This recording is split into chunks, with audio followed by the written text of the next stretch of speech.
శ్రీ గురుభ్యో నమ. వ్యాస విరచిత శ్రీమద్భాగవతంలో దశమ స్కందంలో నేడు మనం 38వ అధ్యాయం ప్రారంభించుకుంటున్నా.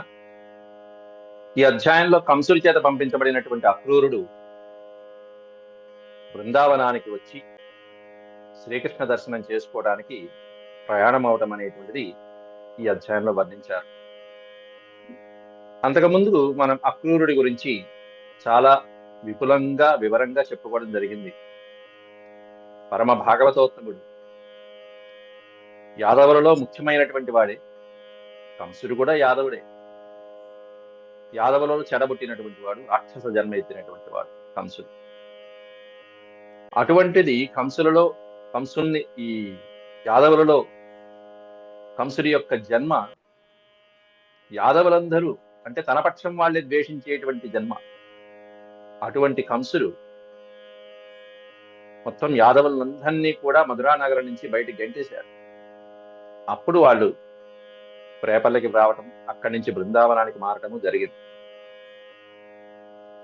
అట్లాంటి కంసుడి చేత పంపించబడినటువంటి అక్రూరుడు బలరామకృష్ణుని తీసుకురమ్మని పంపిస్తున్నాడు. ఇది అక్రూరుడి పట్ల ఒక రకంగా కంసుడు చేసినటువంటి పెద్ద ఉపకారం, వరం లాంటిది. అదే భావించుకుంటూ ప్రయాణిస్తూ ఉంటాడు. ఆ ప్రయాణించినంతసేపు కూడా అక్రూరుడి మనసులో ఎంత ధన్యమైనదో కదా అని చెప్పి మాట్లాడుకుంటూ బయలుదేరుతుంటాడు. నా జన్మ ఎంత అదృష్టమో కదా అనుకుని బయలుదేరుతూ ఉంటాడు. అట్లా బయలుదేరుతున్నటువంటి వాడికి మధ్యలో అనేకమైనటువంటి అనుమానాలు కలుగుతాయి.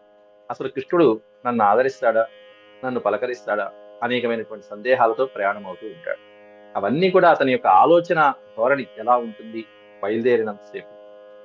చివరి శ్లోకాలలో కృష్ణ పరమాత్ముడి యొక్క పాదాలు చూసి ఒక్కసారిగా రథం దూకి పరిగెత్తుకుంటూ పరమాత్ముని యొక్క పాదాలని అలా ఆలింగనం చేసుకుంటాడు. తరించిపోతాడు, మైమరిచిపోతాడు. ఇన్నాళ్ళు ఏదైతే కోల్పోయాడో ఆ కోల్పోయిన దారిని పొందాడు. అటువంటి పరమ సౌభాగ్యమైనటువంటి రోజు అక్రూరుడి యొక్క జీవితంలో ఎలా కలిగింది అనేటువంటిది ఈ అధ్యాయంలో వ్యాసుడు చాలా చక్కగా వర్ణించాడు. పరమాత్ముడి మీద భక్తి కలిగినటువంటి భాగవతోత్తములకి భగవద్ దర్శనం కలిగితే ఎలా ఉంటుందో ఈ అక్రూరుడికి సంబంధించిన ఈ అధ్యాయం నిదర్శనం నాటి. ఆ భక్తుడి యొక్క పరమానంద స్థితి ఏ విధంగా ఉన్నది అనేది వర్ణించుకోవచ్చు. ప్రయాణించినంతసేపు కూడా పరమాత్ముడి యొక్క చింతనే. ముందుగా భగవత్స్మరణ చేసుకుని శ్లోక వివరణ, మొత్తం ప్రతి శ్లోకము ప్రతి పదానికి అర్థాలు చూసుకుంటూ వెళ్దాం. ఓం శుక్లాంబరధరం విష్ణుం శశివర్ణం చతుర్భుజం ప్రసన్నవదనం ఛాయేత్ సర్వవిఘ్నోపశాంతయే. వ్యాసం వసిష్ఠనప్తారం శక్తేః పౌత్రమకల్మషం పరాశరాత్మజం వందే సుతతాతం తపోనిధిం. వ్యాసాయ విష్ణురూపాయ వ్యాసరూపాయ విష్ణవే నమో వై బ్రహ్మనిధయే వాసిష్ఠాయ నమో నమః. నారాయణం నమస్కృత్య నరం చైవ నరోత్తమం దేవీం సరస్వతీం వ్యాసం తతో జయముదీరయే.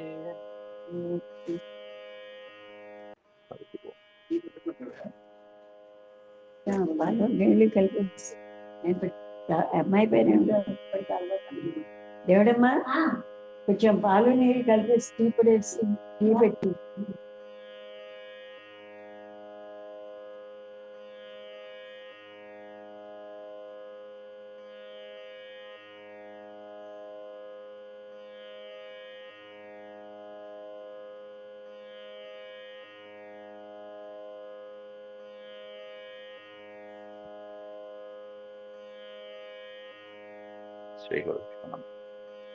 అథ అష్టాత్రింశోऽధ్యాయః 38వ అధ్యాయం.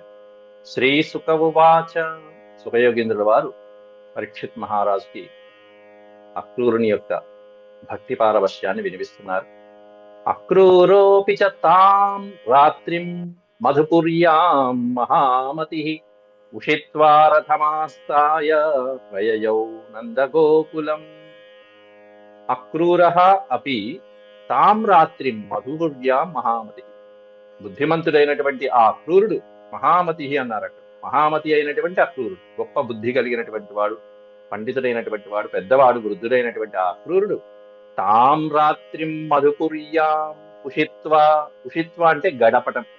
ఎక్కడ గడిపాయంటే ఆ రోజు రాత్రి మధురలో గడిపి, ఏ రోజు రాత్రి కంసుడు ఏ రోజైతే తనని ఆజ్ఞాపించాడో ఆ రోజు రాత్రి అక్కడ గడిపి, ఇక ఉదయాన్నే తెల్లవారుజామున తన దైనందిన కార్యక్రమాలు ముగించుకొని త్వరగా ప్రథమాస్థాయ ప్రయయౌ నందగోకులం.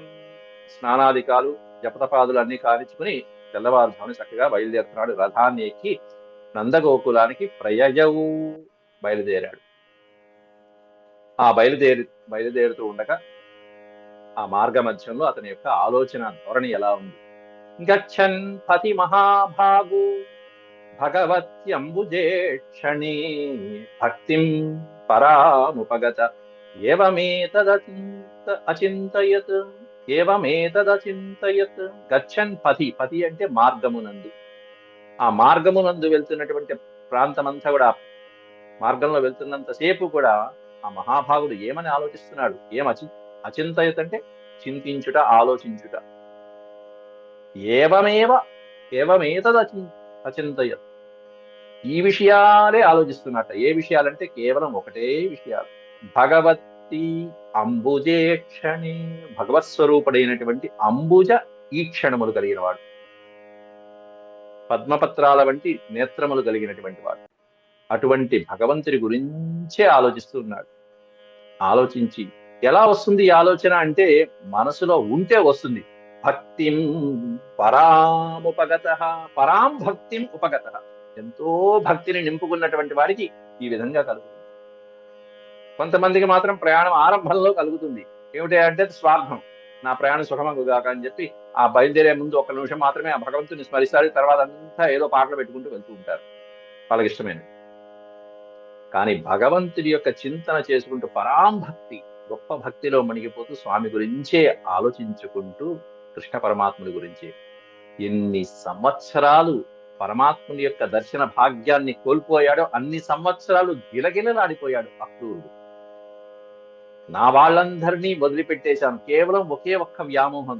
ఇల్లు వాకిలి స్థిరమైనటువంటిది, అక్కడ ఉన్నటువంటి ఇంట్లో ఉన్నటువంటి వస్తువులు, ఈ భోగాలు, ఈ సదుపాయం, ఆ స్థిరమైనటువంటి నివాసాన్ని వదిలిపెట్టి వెళ్ళలేక అక్కడే ఉండిపోయాడు. కానీ తర్వాత బాధపడ్డాడు తాను ఏం కోల్పోయాడు అనేటువంటిది, అక్కడ వ్రజవాసులైనటువంటి వాళ్ళు ఏం పొందారు అనేటువంటిది. ఇక్కడ తానేం కోల్పోయాడు, గోపికలు గాని గోపాలుడు గాని ఏం పొందారు అనేటువంటి తర్వాత తలుచుకుని కుమిలిపోయాడు. అందువలన ఇప్పుడు ఆ స్వామి యొక్క దర్శన భాగ్యం కలుగుతుంది కాబట్టి గొప్ప భక్తితో ఆ పరమాత్ముని ఆలోచించుకుంటూ బయలుదేరుతున్నాడు. ఏం అదృష్టమో కదా నా జన్మ, ఎంత అదృష్ట భాగ్యం. కిం మయా చరితం భద్రం కిం తప్తం పరమం తపః కిం వాథాప్యర్హతే దత్తం యద్రక్ష్యామ్యద్య కేశవం అద్య కేశవం ద్రక్ష్యామి. ఏం భాగ్యమో, ఏం పుణ్యమో, ఏం తపస్సు, ఏం తపోఫలము. అద్య కేశవం ద్రక్ష్యామి, ఈ రోజు నా కేశవుని చూస్తున్నాను, పరమాత్మని చూస్తున్నాను. కిం మయా ఆచరితం, ఆచరితం కిం మయా. మయా అంటే నా చేత ఏం ఆచరించబడింది పూర్వ జన్మలో నేనేమన్నా ఆచరించానా? తప్పకుండా ఆచరించే ఉంటా ఏదో ఒకటి. మంగళప్రదమైనటువంటి శ్రీకృష్ణ పరమాత్ముని యొక్క దర్శన భాగ్యాన్ని ఇప్పుడు నేను చూస్తున్నాను, కలగజేసుకుంటున్నాను ఈరోజు. కిం తప్తం పరమం తపః, ఏం తపస్సు ఆచరించానో ఖచ్చితంగా అది పరమం తపః, గొప్ప తపస్సు అయి ఉంటుంది. ఎంతో తపస్సు చేస్తే గాని పరమాత్ముడి యొక్క పాదపద్మాల యొక్క దర్శన భాగ్యము, సేవా భాగ్యము కలగదే. అటువంటి తపస్సు ఏదో చేసి ఉంటా నేను. కిం వా తాప్యర్హతే దత్తం, లేకపోతే దత్తం, దత్తము అంటే ఇవ్వటం, దానం చేయటం. బహుశా అర్హుడైనటువంటి వాడికి ఏ గోదానమో భూదానమో బ్రాహ్మణుడికి ఇచ్చుంటా బహుశా. దానాలు 2 రకాలు ఉంటాయి, సత్పాత్ర దానము, అపాత్ర దానం. సత్పాత్ర దానం అనేటువంటిది దాంట్లో చాలా పుణ్యప్రదమైనటువంటిది. అపాత్ర దానం మహాపాపం. అర్హుడు కానటువంటి వాడికి కూడా మనం ఏదో ఒక రకంగా దానం చేస్తూ ఉంటాం. కొంతమంది దానాలు చేస్తూ ఉంటారు, అది వాళ్ళ డాంబికాలని, వాళ్ళ యొక్క అహంకారాన్ని ప్రదర్శించడానికే తప్ప ఎందుకు పనికిరావు ఆ దానాలు. అది అపాత్ర దానం అనేది మహా నేరమైనటువంటి. సత్పాత్రుడికి ఇచ్చినటువంటి దానం అనేటువంటిది ఇదిగో ఇట్లా ఉంటుంది, చిరస్థాయిగా నిలిచిపోతుంది, ఎన్ని జన్మలైనా ఉండిపోతుంది.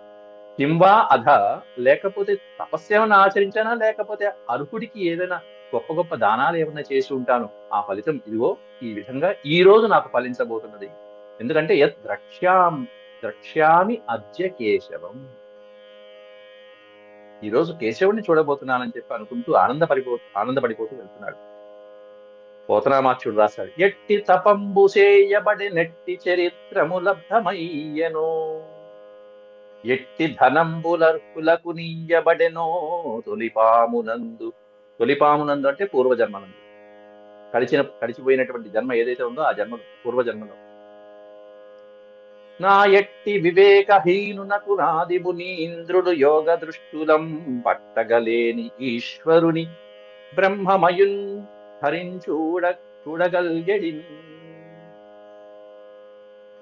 ఆద్యులైనటువంటి వాడు, ఆది మునీంద్రులైనటువంటి వాడు, వాళ్ళ యొక్క యోగ దృష్టికి కూడా గోచరము కానటువంటి భగవంతుడి యొక్క బ్రహ్మస్వరూపుడైనటువంటి శ్రీకృష్ణ పరమాత్ముడి అద్భుతమైనటువంటి అత్యద్భుతమైనటువంటి ఆ దర్శన భాగ్యం అనేటువంటిది తెలివిమాలినటువంటి మందభాగ్యుడైనటువంటి నేను ఈరోజు చూడబోతున్నాను. నాకు ఈరోజు ఆ అదృష్టం ఉంది. నేను ఎట్లాంటి వాడిని? మూర్ఖుణ్ణి, వివేకహీనుడన్న. ఎట్టి తపంబు చేయబడి నెట్టి చరిత్రము లబ్ధమయ్యెను, ఏం తపస్సు చేశాను అంటూ తన పూర్వజన్మ సుకృతంగా భావించుకుంటూ వెళ్తున్నాడు అక్కడ. నా ఎట్టి వివేకహీనునకు, నాలాంటి వివేకహీనుడు కూడా, మందభాగ్యుడు కూడా. ఎందుకని అంటున్నాడు ఆ మాట? ఇన్నాళ్ళు తాను పరమాత్ముడి యొక్క సేవా భాగ్యాన్ని, దర్శన భాగ్యాన్ని కోల్పోయాడు. దేనివలన? ఏం పట్టుకున్నాడు? ఏది వదిలేయాలో అది పట్టుకున్నాడు. ఇన్నాళ్ళు సంసారాన్ని పట్టుకున్నాడు. ఏది పట్టుకోవాలో అది వదిలేశాడు, పరమాత్ముని యొక్క పాదపద్మాలు. అందువల్ల వివేకహీనుడని తనకు తానే అనుకుంటున్నాడు, మందభాగ్యుడు. పోనీ మధ్యలో ఎప్పుడైనా వెళ్దామా? ఇక్కడ 14 ఏళ్ళు గడిచిపోయినాయి. స్వామిగా ఇక్కడ 8 సంవత్సరాలు ఉన్నాయి. అంతకుముందు 7 పుట్టారు. ఎక్కడ పుడతారు, ఎలా పుడతారు అన్నీ తెలిసినటువంటి వాడు అక్రూరుడు. కాబట్టి 8 ఏళ్లలో పోనీ వెళ్దామా అంటే హంసుడు కూర్చున్నాడు అక్కడ. హంసుడికి తెలియకుండా చేయలేము. పోనీ కంసుడిని అడిగి వెళ్ళినా అనుమానం వస్తుంది, మళ్ళీ అక్కడికి ఆయనకేమైనా అపకారం చేస్తానేమో తెలియదు. అందువలన గిలగిల్లాడిపోయాడు. అందువలన తనకి తానే మూర్ఖుడని భావించుకుంటున్నాడు. అక్కడ సంబోధన కూడా ఆ విధంగా ఉంది అతని యొక్క పరిస్థితి. మమైత దుర్లభం మన్య ఉత్తమ శ్లోక దర్శనం విషయాత్మనో యథా బ్రహ్మ కీర్తనం శూద్ర జన్మనః అంటున్నాడు. అంటే శూద్రుడికి వేద ప్రవచనం అనేటువంటిది, వేద చదివేటువంటి భాగ్యం కలగటం అనేటువంటిది ఏ విధంగా ఉంటుందో అట్లాంటిది నా వంటి విషయాత్మనః, విషయలోలుడైపోయినటువంటి వాడి, సంసార భవబంధాలు అనేటువంటివే ముఖ్యమైనవి అని మూర్ఖత్వంగా ఆలోచించిన నాలాంటి వాడికి, అట్లాంటి వాడికి, పామరుడికి సర్వలోకస్తుతులైనటువంటి ఆ పరమపురుషుని యొక్క దర్శనం అనేటువంటిది, బ్రహ్మకీర్తనం, ఆ పరమాత్మ యొక్క పరబ్రహ్మ దర్శనం అనేటువంటిది నాకు ఈ రోజు కలుగుతుంది. ఎట్లాంటిది? మమ ఏతద్ దుర్లభం మన్య, అత్యంత దుర్లభమైనటువంటి పరమాత్ముని యొక్క దర్శనం. దుర్లభం, అరుదుగా, ఎంతో కష్టపడితే గాని మహానుభావులైనటువంటి యోగీశ్వరులు సాధించలేరే అట్లాంటి ఉత్తమ శ్లోక దర్శనం. ఇక్కడ ఉత్తమ శ్లోకుడు అనే పదానికి అర్థం ఏంటంటే పుణ్యాత్ముడు అని అర్థం. ఉత్తమ శ్లోకుడు అంటే ఎంతో గొప్పగా కీర్తించబడేటువంటి వాడు, ప్రశంసించబడేటువంటి ఆ పరమాత్ముడి యొక్క దివ్య దర్శనం అనేటువంటిది నాలాంటి విషయాత్ముడికి కూడా, విషయాలలో మునిగిపోయినటువంటి వాడు విషయాత్ముడు. వాడి యొక్క ఆత్మ ఎప్పుడు కూడా ప్రపంచం మీదే ఉంటుంది తప్ప భగవంతుడి మీద ఉంటుంది. ఇన్నాళ్ళు అక్రూరుడి యొక్క పరిస్థితి అది. అలాంటి నాలాంటి మందబుద్ధికి కూడా పరమాత్మ దర్శన భాగ్యం ఈ రోజు కలగబోతుందంటే ఎలా ఉందయ్య అంటే, శూద్రుడికి వేద విద్య పొందితే ఎట్లాంటి స్థితి ఉంటుందో అలా ఉంది. అది శూద్ర జన్మన బ్రహ్మ కీర్తనం యథా అంటున్నాడు ఇక్కడ. శూద్ర జన్మ కలిగినటువంటి వాడికి అత్యద్భుతమైనటువంటి వేద విద్యా రహస్యాలన్నీ అబ్బితే ఎలా ఉంటుందో అతడి యొక్క ఆనందం అట్లా ఉంది. పామరుడైనటువంటి వాడు అనుకోవాలి, ఇంకా చెప్పాలంటే అక్కడ శూద్ర జన్మ అంటే పామరుడైనటువంటి వాడికి కూడా. మైవం మమాధమస్యాపి, ఇక్కడ మళ్ళీ అనుకుంటున్నాడు మమ అధమస్యాపి, నేను ఒక అధముణ్ణి తనకు తానే అనుకుంటున్నాడు. మైవం మమాధమస్యాపి స్యాదేవాచ్యుత దర్శనం హ్రియమాణః కాల నద్యా క్వచిత్ తరతి కశ్చన. మైవం, అయినా ఒక్కోసారి భగవంతుడు నాలాంటి మందభాగ్యుణ్ణి కూడా కరుణిస్తాడు. అది పూర్వజన్మ సంస్కారం అవచ్చు, ఆయన కరుణా సముద్రుడు కాబట్టి అంతే, అది కారణం. మైవం మాం అధమస్యాపి, నేను అధమున్నైనప్పటికీ కూడా, ఎంత మూర్ఖున్నైనప్పటికీ కూడా, అధమస్యాపి స్యాత్ దేవాచ్యుత దర్శనం, ఆ అచ్యుతుడి యొక్క దర్శన భాగ్యం నేను చేసుకోబోతున్నాను ఈరోజు. అది ఎంతో గొప్ప సుదినం. ఆ శుభాలన్నీ కూడా, నా శుభాలన్నీ నశించిపోయి, తర్వాత చెప్తున్నాడు నా శుభాలన్నీ నశించిపోయి ఈరోజు నా ఫలాలు, ఆ కర్మ ఫలం ఏదైతే ఉందో అటువంటి శుభ ఫలితాలని అనుభవించబోతున్నానంటూ తర్వాత కూడా చెప్తూ ఉంటాడు అక్కడ. ఇక్కడ తప్పకుండా ఆ పరమాత్ముని యొక్క దర్శన భాగ్యం కలిగి తీరుతుంది నాకు ఈరోజు. అచ్యుత దర్శనం స్యాత్, స్యాత్ అంటే కలిగి తీరుతుంది, తప్పకుండా కలిగి తీరుతుంది. ఇంకా వెళ్ళలేదు కదా, వెళ్ళేదాకా ఇంకా ఎన్ని అవాంతరాలు రావచ్చు, కానీ ఎంత విశ్వాసంతో ఉంటున్నాడు. కంసుడు ఎంతో మంది మంత్రుల్ని పంపించవచ్చు, ఎవరిని పంపించకుండా అక్రూరునే పంపిస్తున్నాడు. ఇది గంతులేస్తున్నాడు లోపల. హ్రియమాణ కాలనద్యా క్వచిత్ తరతి కశ్చన. కాలనద్య, కాలం అనేటువంటి నదీ ప్రవాహంలో ఎంతో మంది కొట్టుకుపోతూ ఉంటారు. ఏమిటి కాలం అనేటువంటి నది అంటే, సంసారం అనేటువంటి నదిలో విషయాత్మకంతో ప్రపంచ వాసనలతో కొట్టుమిట్టాడేటువంటి సంసారం అనేటువంటి కాల నదిలో, ఆ నది ప్రవాహంలో అందరూ కొట్టుకుపోతూ ఉంటారు. కానీ కశ్చన క్వచిత్ తరతి, తరతి అనేది చూసారా, ఒక్కడు మాత్రం ఎక్కడో ఒక్కడ మంచి చేరుకోవలసినటువంటి గట్టుకి చేరుకుంటాడు, ఒడ్డుకి చేరుకుంటాడు, తరించిపోతాడు, వాడి జన్మ ధన్యమైపోతాడు అని అనుకుంటున్నాడు. అంటే ఆ ఒక్కడిని నేనేనేమో, ఆ అదృష్టం నన్నే వరించిందేమో అని భావన అక్కడ. ఎవడో ఒక్కడు మాత్రమే, కాల ప్రవాహంలో అందరూ కొట్టుకుపోతూనే ఉంటారు, కానీ ఎవడో ఒక్కడు మాత్రమే ఈ సంసారం అనేటువంటి నదిని దాటి, తీరాన్ని దాటి భగవంతుడి యొక్క పాదపద్మాలను చెంది మోక్షాన్ని పొంది తరిస్తూ ఉంటాడు. అటువంటి భాగ్యం నాకు ఈ రోజు కలిగింది కదా అని చెప్పి బయలుదేరుతున్నాడు. మమాద్యామంగళం నష్టం ఫలవాంశ్చైవ మే భవః యన్నమస్యే భగవతో యోగిచ్ఛేయాంఘ్రి పంకజం. మమాద్యామంగళం నష్టం, అద్య మంగళం నష్టం, అమంగళం, మంగళం కాదు అమంగళం అనే పదం ఉంటుంది ఇక్కడ. మమ అద్య అమంగళం నష్టం, ఈ రోజు నా అమంగళాలన్నీ నష్టమైపోయాయి, అన్నీ పోయినాయి ఈ రోజుతో. అశుభాలు, అమంగళాలు, పాపాలు మొదలైనటువంటివన్నీ ఈరోజు పోతాయి.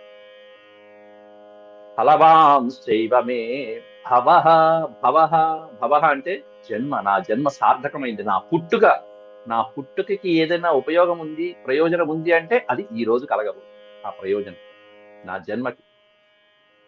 స్వామిని చూసేటువంటి కన్నులే కన్ను, ఆయన వేడుకునేటువంటి, ఆయన మొక్కేటువంటి ఆ చరణములు, ఆ కరములే కరములు. శ్రీనాథు వర్ణించు జిహ్వ జిహ్వ, అది కాయం, అది శరీరానికి ఫలం ఏమిటి అంటే భగవత్ సేవ. అటువంటిది ఈరోజు నాకు కలగబోతుంది.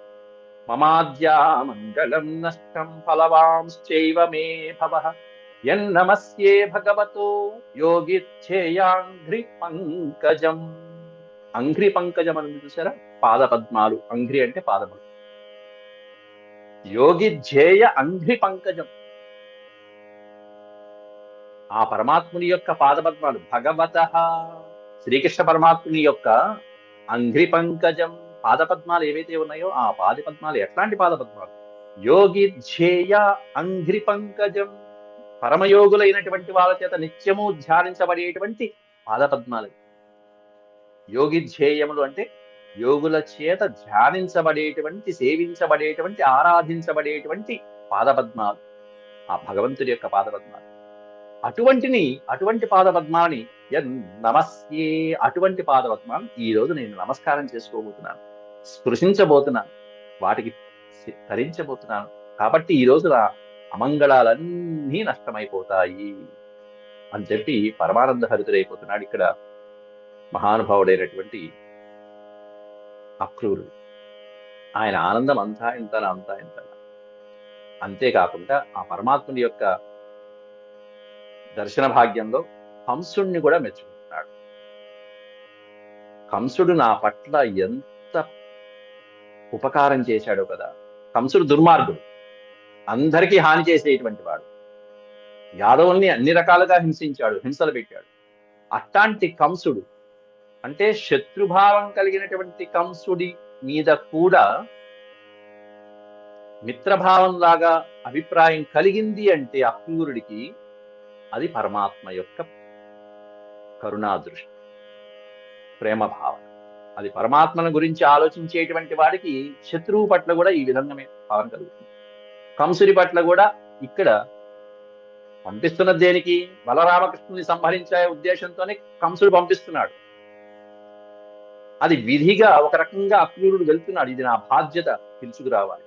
కానీ పిలుచుకురావచ్చా? వాళ్ళు చిన్నపిల్లలే, వాళ్ళని సంహరించే ఉద్దేశంతో పిలుస్తుంటే పిలవచ్చా అట్లా? కానీ నమ్మకం, భగవంతుడనే నమ్మకం, ఆయన పరమ విష్ణుమూర్తి, వీళ్ళందరూ ఎంత ఆయన ముందు. పైగా పుట్టినప్పటి నుంచి ఎన్ని ఘట్టాలు జరిగాయో ఆయన వింటూనే ఉన్నాడు, కంటూనే ఉన్నాడు. అట్లాంటి పరమాత్ముడికి కంసుడు ఒక లెక్క అనేటువంటి నమ్మకం, విశ్వాసం ఉంది అక్రూరుడిలో. కాబట్టి చెప్పవలసినది తన విధిగా, బాధ్యతగా చెప్తాడు. పరమాత్ముడు చేయవలసింది చక్కగా ఆయన చేసుకుంటాడు. కంసో బతాద్యాకృతమే అనుగ్రహం ద్రక్ష్యేంఘ్రి పద్మం ప్రహితో మునా హరే కృతావతారస్య దురత్యయం తమః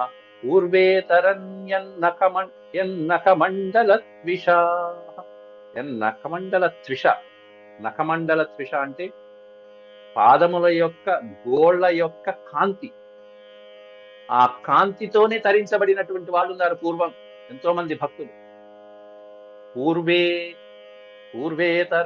పూర్వం ఇతరులైనటువంటి భక్తులైనటువంటి వాళ్ళు ఎంతో మంది స్వామి యొక్క పాదముల యొక్క నఖమండల త్విష, మండలం అంటే సమూహం, ఆ పాదముల యొక్క అంగ్రి నమస్కారం చేసుకునేటప్పుడు ఆ కాళ్ళ గోటి యొక్క కాంతి పుంజముల చేతే తరించబడినటువంటి వాళ్ళు ఉన్నారు. అది అంటూ అటువంటి పాద పద్మాలను నేను ఈరోజు సేవించబోతున్నాను కదా కంస అంటూ దండం పెట్టుకుని భజన చేస్తున్నాడు. కంసో ఓర్ కంస బత బత అద్య అకృతమేత్య అనుగ్రహం. బత ప్లస్ అద్య అకృత, బత అనేది సంబోధన వాచకం.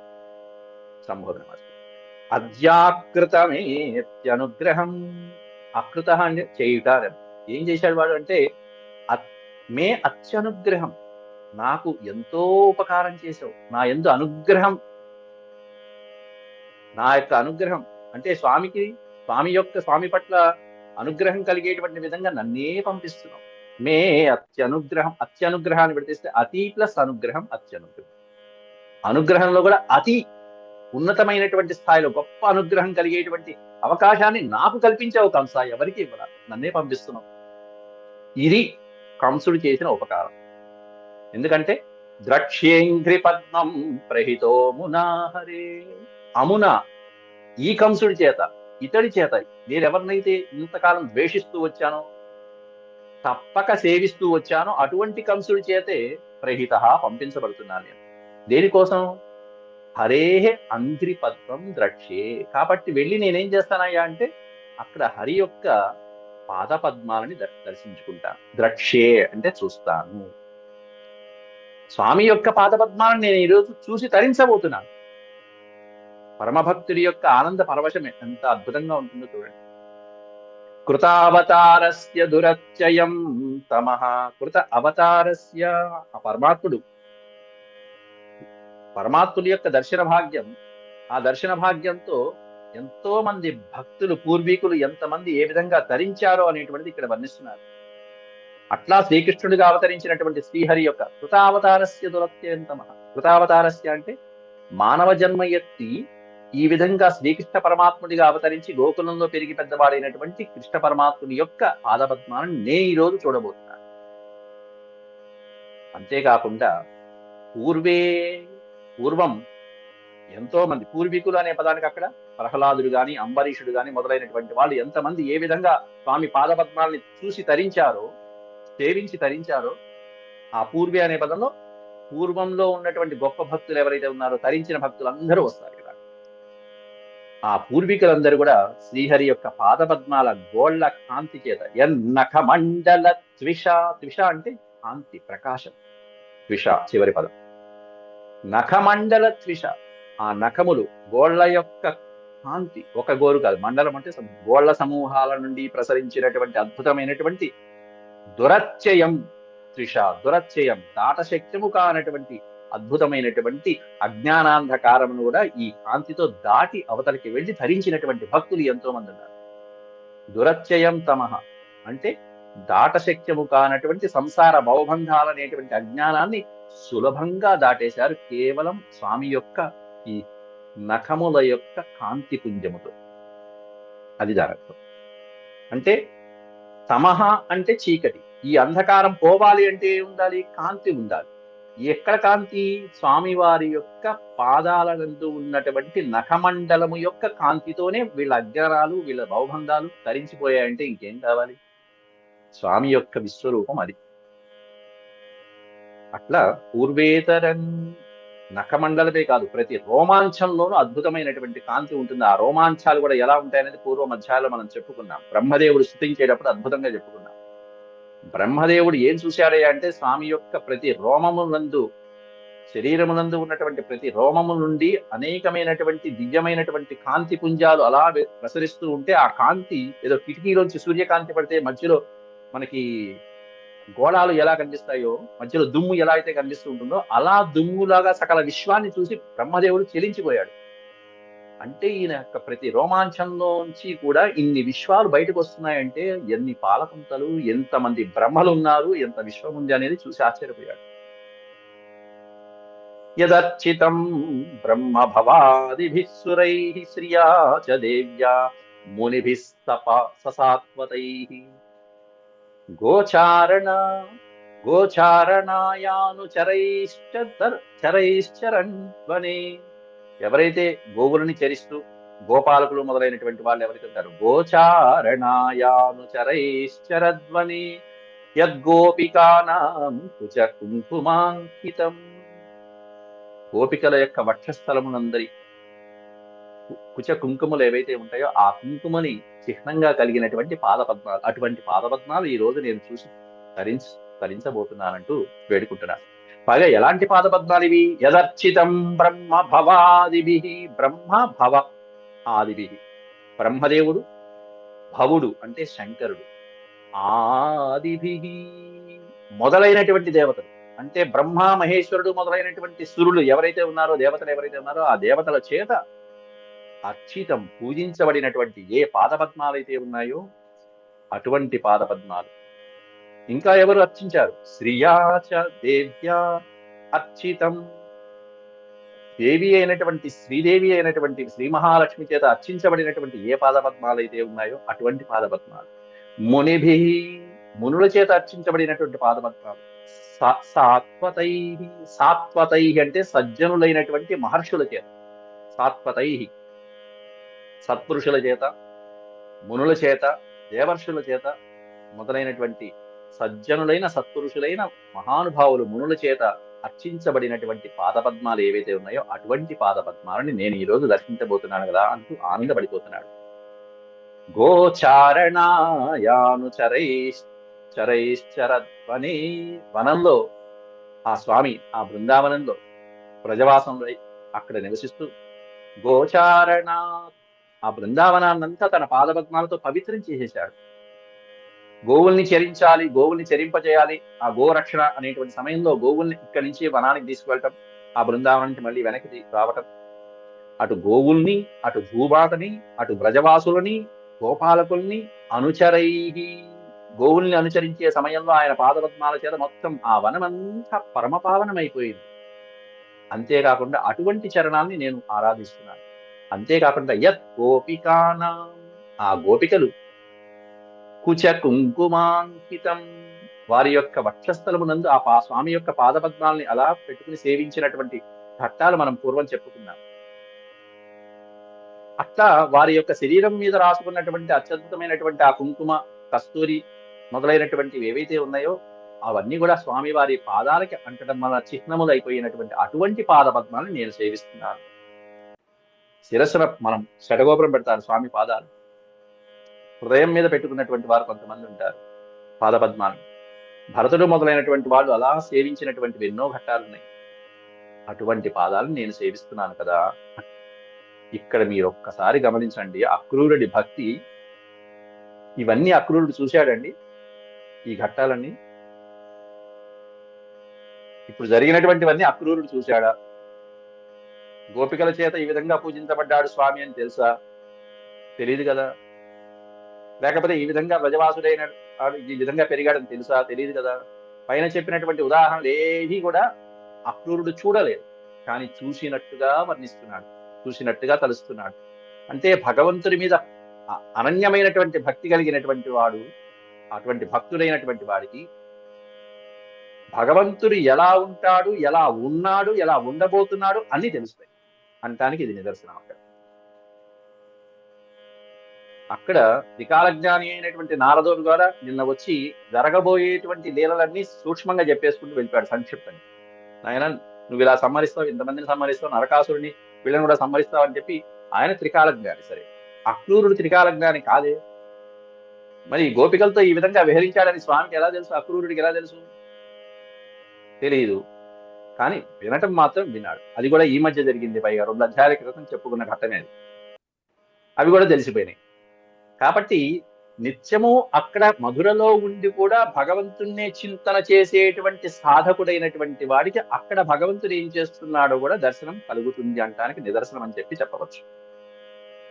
ఎక్కడ ఉన్నా సరే ద్రక్ష్యామి నూనం సుకపోల నాసికం, అద్భుతమైనటువంటి స్వామి రూపాన్ని వర్ణిస్తున్నారు ఈ శ్లోకంలో. సుకపోల నాసికం, కపోలము నాసికం. కపోలం అంటే చెక్కిలి. ఆ బాలకృష్ణుని యొక్క రూపాన్ని చూడండి, ఇది చూడండి, ఇది ఇంకా అద్భుతం. సరే, గోపికలతో ఎలా విహరించాడో అక్రూరుడికి తెలియదు, కానీ కృష్ణుడి యొక్క రూపాన్ని ఉన్నది ఉన్నట్టుగా వర్ణిస్తున్నాడు అక్రూరుడు. చూడలేదు కదా ఇంతవరకు అక్రూరుడు, ఫోటో కూడా చూడలేదే, కనీసం వర్ణించేస్తున్నాడు. ద్రక్ష్యామి నూనం, నూనం ద్రక్ష్యామి, తప్పకుండా చూస్తాను ఈ రోజు స్వామి యొక్క ముఖార విందాన్ని. ఎట్లాంటి ముఖం అది?